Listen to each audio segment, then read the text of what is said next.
So, before Russia's overnight shelling, cyber attacks targeted Ukraine's government and banking websites, similar to those that U.S. agencies have attributed to Russia in the past. Virginia Democratic Senator Mark Warner is here to discuss. He is the chairman for the Senate's Select Committee on Intelligence. Senator, thank you for joining us this morning. You know, before the physical escalation, before we saw troops and the shelling in Ukraine, as we mentioned, there were cyber attacks. This is not new for Ukraine, though. I mean, this has been going on since sort of the early 2000s, if you will. But can you talk about why this seems to be the way things unfold? Why it seems that Russia first stages these cyber attacks before following up with something else, and why the cyber attacks can be so detrimental? Well, first of all, let's look at what's happening. I mean, the American intelligence community has been spot on in their predictions. They have said literally for weeks, if not months, that the 190,000 troops that Putin has surrounding Ukraine, that Putin was going to launch an attack that was not just going to be in the east. It was going to take on all the major cities in Ukraine. And I actually believe the Russians will try to occupy, at least for some period of time, major portions of Ukraine. You don't bring 190,000 troops if you're not going to bring them into the country. We've been concerned for some time that the Ukrainians didn't fully mobilize their forces.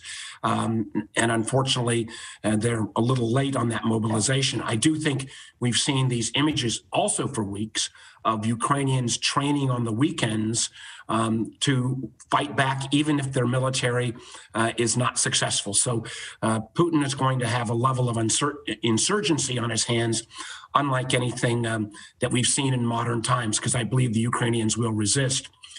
Putin also has been an expert at some time. If you look at his other interventions in other nations, in Georgia, in Crimea, elsewhere, in hybrid war, where cyber attacks precede the kinetic invasion. And we've seen earlier, literally in 2017, Russia launched a major cyber attack against Ukraine. It was called a NotPetya attack. It literally, once a cyber piece of malware is put into the networks, it knows no geographic boundaries. So that ended up shutting down billions of dollars of operations in the West, including part of the British healthcare system, including international shipping stations. It actually even cost Russia because all these networks are combined. So here's my two immediate concerns on the cyber front. That was one piece of malware. Russia literally has thousands of pieces of cyber weapons, malware, that they could unleash on Ukraine. If they unleash those now at an even greater level, there's nothing that would say they will be constrained by Ukraine's geographic boundaries. We've seen those American troops on the eastern side of Poland. If the Russians decide to shut down all the power in Ukraine, turn off the internet, and that ends up shutting down the power in eastern Poland, you could have Polish or even potentially American casualties come from that. So this notion of cyber warfare can rapidly expand across geographic boundaries. Secondly, if we and our allies all launch these massive sanctions against Russia, which we must, I think Putin has indicated that he will try to inflict harm, economic harm, on Europeans and Americans. And again, that could come in the form of direct cyber attack against the West, including America.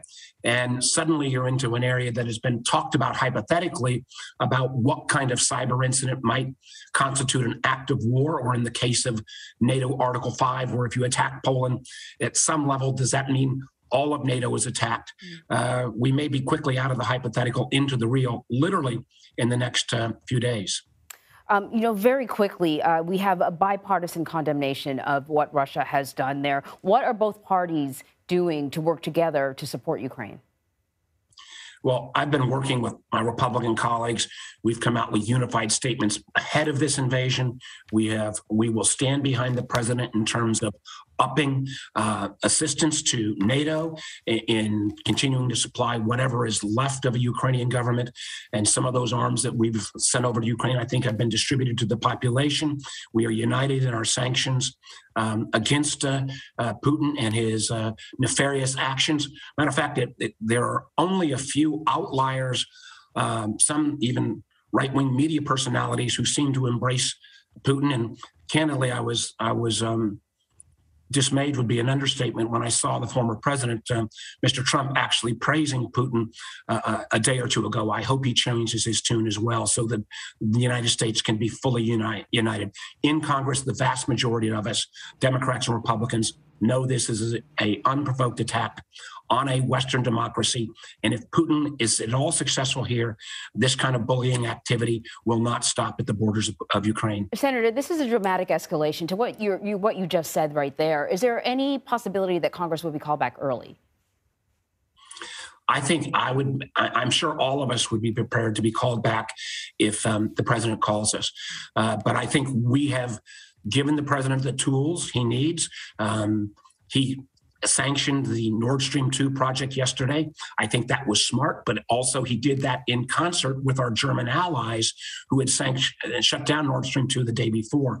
So I think this coordination with our NATO allies, I think the fact that you now hear Japan, Taiwan, South Korea, Australia, a host of other nations all weighing in, condemning Putin as a result of an awful lot of diplomatic work behind the scenes. Senator Mark Warner, thank you so much for joining us this morning. Thank you.